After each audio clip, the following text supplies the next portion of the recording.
আল্লাহ নবী যখন এই পৃথিবীর অন্ধকার জমিনকে আলোকিত করার জন্য, এই পৃথিবীর অন্যায় অত্যাচারকে বন্ধ করার জন্য, এই পৃথিবীর গরিব এতিম অসহায় বিধবাগুলোকে অধিকার দিবার জন্য, এই পৃথিবীর নারীগুলোর মর্যাদা দিবার জন্য আল্লাহ নবী যখন এই জমিনের উপরে ন্যায় বাণী সত্য কলেমা যখন প্রচার করতে লাগলো, আমার নবী পাকে সব থেকে বেশি বড় দুশমন হয়েছিল তারা হলো ওই সময়ে যারা ক্ষমতাশালী শাসক ছিল তারা। কেননা তারা দেখেছে মুহাম্মদ রাসূল যে কথা বলতে লেগেছে, এই কথা হলো ইনসাফের কথা, আর আমরা তো মানুষকে বেইনসাফি করি। মুহাম্মদ রাসূল তো গরিবের হকের কথা বলে, আমরা তো মানুষের হককে ছিনিয়ে নিই। মুহাম্মদ রাসূল তো নারীদের ইজ্জতের কথা বলে, আমরা তো নারীদের ইজ্জতকে লুটা পছন্দ করি। মুহাম্মদ রাসূল তো নারীদের অধিকারের কথা বলে, আমরা তো নারীদেরকে অধিকার হরণ করার শিক্ষা দিই। এই জন্য তারা আমার নবী পাকের সব থেকে বড় বিরোধী হয়েছিল। আর এক শ্রেণীর মানুষেরা আমার নবী পাকের সব থেকে বড় বিরোধী হয়ে গেল, যারা ধর্মের নামে অধর্ম মানুষকে শিখাতে ছিল, যারা ধর্মের নামে মানুষকে ধোঁকা দিতে লেগেছিল, তারাও আমার নবীর বড় দুশমন হয়ে গেল। আজকের দিনে পৃথিবীর দিকে তাকানো দেখতে পাবে আমার নবী পাকে দুই ধরনের দুশমন সব থেকে বড়। আমার শুনছেন তো? মিলানে বলো, তোমরাই তোমার নবীর উম্মত। তোমরা যদি সত্য মিথ্যা না জানো, তাহলে নবীর বিরুদ্ধে গিয়ে নবীর দুশমনের সঙ্গে উঠা বসা করে নবীকে কষ্ট দিয়ে আল্লাহ জাহান্নামে চলে যাবে। তাই তো আমরা সজাগ করছি। তাহলে সেই সময় নবীর দুশমন ছিল বড় সব থেকে, আরো দুশমন ছিল দুই শ্রেণী। এক শ্রেণী হলো যারা রাজ ক্ষমতা দখল করে বসেছিল, মানুষের উপরে জুলুম অত্যাচার করত। আমি কোনো গল্প কেসা কাহিনী বলছি না, আমি তারিখে হাদিস বলছি। অস্বীকার যদি কেউ করে কাফের হয়ে যাবে। নবী সাহাবাদের কওল তো মানতে হবে। শুনছেন তো নাকি? তাহলে এক শ্রেণীর মানুষ তারা যারা মানুষের উপরে জুলুম করে, অত্যাচার করে, গরিবকে লুটে, বিধবাকে লুটে, এতিমকে লুটে, গুন্ডা বাহিনী দিয়ে নিজেদের ক্ষমতাকে টিকিয়ে রেখেছিল। মুহাম্মদ রাসূল তাদের বিরুদ্ধে কথা বলেছে, কোনো জুলুম বন্ধ করতে হবে। তাই তারা আমার নবীর সব থেকে বড় দুশমন ছিল। আজকেও পৃথিবী জুড়ে যারা এই রাস্তার পথিক, এই অন্যায়ের শাসক, জুলুমের রাস্তায়, মিথ্যার রাস্তায়, লুটের রাস্তায়, চুরির রাস্তায়, দাঙ্গার রাস্তায়, তারা আমার নবীকে তো আর পাচ্ছে না। নবীর দিনকে মিটাবার জন্য উঠে পড়ে লেগেছে না লাগে না। তার একটা নমুনা হলো কেন্দ্র সরকার। কথা মাথায় ঢুকছে না? ঢুকে যায়। আমি ভুল কিছু আপনাদের বুঝাবো না, আপনি মিলিয়ে নেন আমার আজকে। হ্যাঁ, আমি জানি এ কথা বলার জন্য শাসক পাওয়ারের জন্য আমার ক্ষতি করার চেষ্টা করবে, কিন্তু এটাও জানি তোদের ক্ষমতা বেশি দূর নয়, খুব জোর জোর মেরে দিতে পারবি, এর চেয়ে বেশি কিছু করতে পারবি না। আর আমরা এতটা বিশ্বাস করি, আমরা যদি আল্লাহ ও রাসূলের পক্ষে বলার জন্য মরতে পারি, এ মরণটা হবে আমার জন্য শ্রেষ্ঠ মরণ। মরবো দেরিতে, জান বেরোবার আগে জান্নাত দেখতে পাবো। জোরে বলুন সুবহানাল্লাহ, আরো জোরে বলুন সুবহানাল্লাহ। কিন্তু দুর্ভাগ্য আমাদের কোন জায়গায় জানেন? যে এত বুঝাবার পরও আমাদের যুব সমাজ রোদ দেখে পালিয়ে থাকে। আজকে এই এক্সাম্পলটাই রোদ দেখে পালিয়ে থাকে। অথচ যদি বলা হয় জান দিতে পারবে ইসলামের জন্য, তখন হাত সবাই তোলে, সবাই তোলে। সামান্য রোদ অপেক্ষা করতে পারো না, তোমার হাত তোলাটা আমি না হয় অন্ধর মতো মেনে নিলাম, কিন্তু আমার আল্লাহ তো অন্তরের খবর জানে। মনে হয় তুমি পারবে। আর দ্বিতীয় নম্বর আমার রাসূলুল্লাহর বিরোধী ছিল কারা? যারা মানুষকে ধর্মের নামে অধর্ম শিখাতো, ধর্মের নামে হিংসা, ধর্মের নামে নারী দেহ ভোগ করা, ধর্মের নামে এভাবে মিথ্যা মিথ্যা প্রচার করে মানুষকে কুসংস্কারের মধ্যে ঢেলে দিয়েছিল যারা, তারা আমার নবী চরম বিরোধী করেছিল।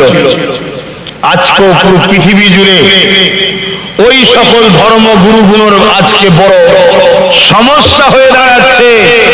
যত দুনিয়া মডার্ন হচ্ছে তত আমার নবীর দ্বীনের মেসেজের দিকে মানুষ দ্রুত আসছে। জোরে বলুন সুবহানাল্লাহ। আজকের দিনও পৃথিবীর দিকে তাকিয়ে দেখুন, যারা ধর্মের নামে নারী দেহ শোষণ করছে, ধর্মের নামে হিংসা ছড়াচ্ছে, ধর্মের নামে বিভাজন তৈরি করছে, ধর্মের নামে মানুষকে কুসংস্কারের দিকে ঠেলছে, ধর্মের নামে মানুষকে পর্যন্ত বলি দিচ্ছে, তারাই দেখুন আমার নবীর বিরোধী করছে। মিলিয়ে দেখুন না, সেদিন তারা আমার নবীকে বিরোধী করতে করতে করতে করতে এমন জায়গায় পৌঁছালো আমার নবীকে জানে পর্যন্ত মারতে চেয়েছিল।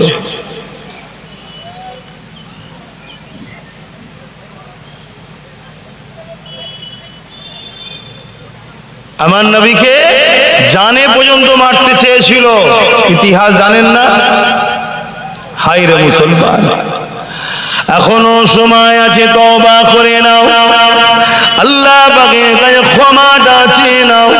কেননা অনেক কষ্ট করার পরে আমার নবী পাক তোমার আমার কাছে দিন দিয়ে গেছে।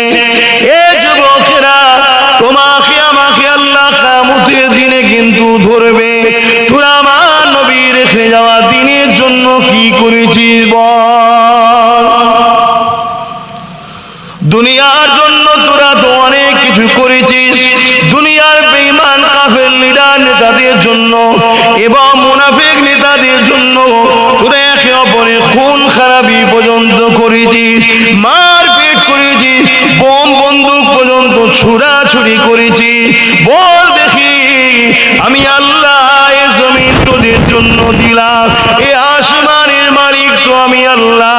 আমি আল্লাহ তোদেরকে দুটো হাত দিয়েছিলাম, আমি আল্লাহ তোদেরকে দুটো চোখ কান পা দিয়েছিলাম, আমি আল্লাহ তো তোদেরকে ক্ষমতা দিয়েছিলাম, আমি আল্লাহ তো তোদেরকে আশরাফুল মাখলুকাত মানুষ বানিয়েছিলাম।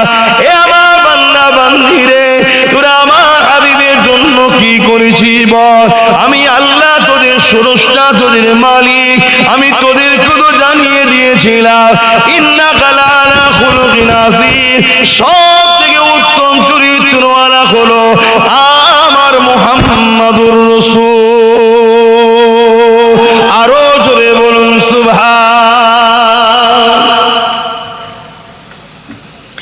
এ নওজওয়ানেরা, আল্লাহ তো কোরআনে জানিয়ে দিয়েছে, আমাকে আপনাকে জানিয়ে দিয়েছে, লাকাদ কানা লাকুম ফি রাসূলিল্লাহি উসওয়াতুন হাসানাহ। এ দুনিয়া মানুষেরা, আমি তোদের স্রষ্টা, তোদের মালিক, তোদের সৃষ্টিকর্তা আল্লাহ। রিজিক তো আমি দিতাম, তোরা ফল কি করে পেতিস? গাছ তোরা লাগিয়েছিলিস, ওই গাছকে বাঁচিয়ে ফসল তো আমি দিয়েছিলাম, আমি আল্লাহ তোদেরকে বাঁচিয়ে রেখেছিলাম। এই জমিন তো আমার, আসমানও আমার, আমি আল্লাহ তো তোদেরকে বানিয়েছি। বল দেখি, আমি আল্লাহ তোদেরকে বলে দিয়েছিলাম, আমি আমার হাবিবকে তোদের জন্য লিডার বানিয়েছিলাম, আমি আমার হাবিবকে তোদের জন্য মডেল বানিয়েছিলাম, আমি আমার হাবিবকে তোদের জন্য পথ প্রদর্শক বানিয়েছিলাম। তোরা আমার হাবিবকে কতটা অনুসরণ করেছিস বল? আমার হাবিবের জন্য কি করেছিস বল? আমার হাবিবের রাস্তা দেখানো রাস্তায় কতটা চলেছিস বল? এ যুবক, মনে রেখে দিও, আল্লাহ ছাড় দিয়েছে বলে ছেড়ে কিন্তু দেয়নি। আল্লাহ তোমাকে আমাকে পাকড়াও করবে। একদিন মাইকে ঘোষণা হয়ে যাবে, শোনো বিশেষ ঘোষণা, আব্বাস সিদ্দিকী ইন্তেকাল হয়ে গেছে। এই ঘোষণাটা তোমারও একদিন হবে। কবরে সবাই তো নিয়ে যে শুইয়ে দেবে। মিনহা খালাকনাকুম ওয়া বিহা নুঈদুকুম ওয়া মিনহা নুখরিজুকুম তারাতান উখরা বলে মাটি দিয়ে তো চাপা চলে আসবে। এ যুবকেরা, ওই দিন থেকে শুরু হবে তোমার জন্য আখিরাতের রাস্তা। প্রতিটা খাটিতে খাটিতে তোমার জন্য বড় প্রশ্নের সম্মুখীন হতে হবে। দুনিয়ার জমিনে তুমি কাফের নেতার পিছনে ঘুরে বেড়ালে, মুনাফিক নেতার পিছনে ঘুরে বেড়ালে, যারা মসজিদকে মিটাতে চায় তাদের জোগান গাইতে লাগলে, যারা মাদ্রাসাকে মিটাতে চায় তাদের ঝান্ডা ধরে ঘুরে বেড়াতে লাগলে, যারা জবানে বলে কোরআন শেষ হয়ে যাবে তাদের জন্য মিটিং মিছিল করতে লাগলে, যারা আযানের জন্য ফাইন করে তাদের জন্য তুমি আমি লড়াই করতে লাগলা। মনে রেখে দিও, আল্লাহ ছাড় দিয়েছে, ছেড়ে দেয়নি। একদিন তোমাকে আমাকে কবরে ঢুকতে হবে। আল্লাহ নবী জানিয়ে দিল, ওই কবরটা তাদের জন্য জাহান্নামের একটা গর্ত হয়ে যাবে। আর এই জমিনে যারা উঠেছে রাসূলুল্লাহর জন্য, কথা বলেছে রাসূলুল্লাহর জন্য, লড়াই করেছে রাসূলুল্লাহর জন্য, বন্ধুত্ব করেছে রাসূলুল্লাহর জন্য, ঠান্ডা ধরেছে রাসূলুল্লাহর জন্য, নাই সত্যের পক্ষে দাঁড়িয়েছে, জীবনের বাজির অনেক হুমকি এসেছে, অনেক ফোনেতে হুমকি এসেছে, অনেক জায়গাতে গাড়ি আটকে হুমকি দিয়েছে, অনেক কিছু চক্রান্ত হয়েছে। সব কিছুকে তোয়াক্কা করে যারা দিল লাগিয়ে রাখবে আল্লাহ রাসূলের জন্য, মনে রাখবে এদেরও মৃত্যু হবে, কিন্তু এদের কবরকে আল্লাহ জান্নাতের বাগিচা বানিয়ে দেবে। আরো জোরে বলুন সুবহান।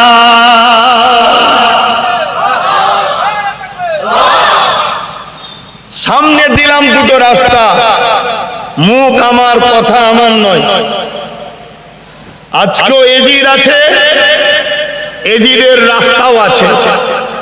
আজকে ইমাম হোসাইনের রেখে যাওয়া সেই রাস্তা আছে, হোসাইনীদের পক্ষের উলামারাও রয়েছে। আপনি কোন রাস্তায় চলবেন সেটা তো আপনার বিষয়, কিন্তু আমাকে ইসলাম বলেছে হক কথা তুমি বলো, আমার বান্দাকে তুমি শোনাও, আমার বান্দিকে দাও। একদম নয়, যখনই সুযোগ পাবে তখনই বলো। কেন? তোমার এই কথা শুনতে শুনতে শুনতে শুনতে হতে পারে একদিন আমার বান্দার দিলে আসর হবে, সে পরিবর্তন হিদায়াত যদি কপালে থাকে পেয়ে যাবে। সে হিদায়াত শুধু একা হবে না, তার হিদায়াত হওয়ার জন্য বান্দা তুমি যে প্রচার করেছো তুমিও নেকি পাবে। জোরে বলুন সুবহানাল্লাহ।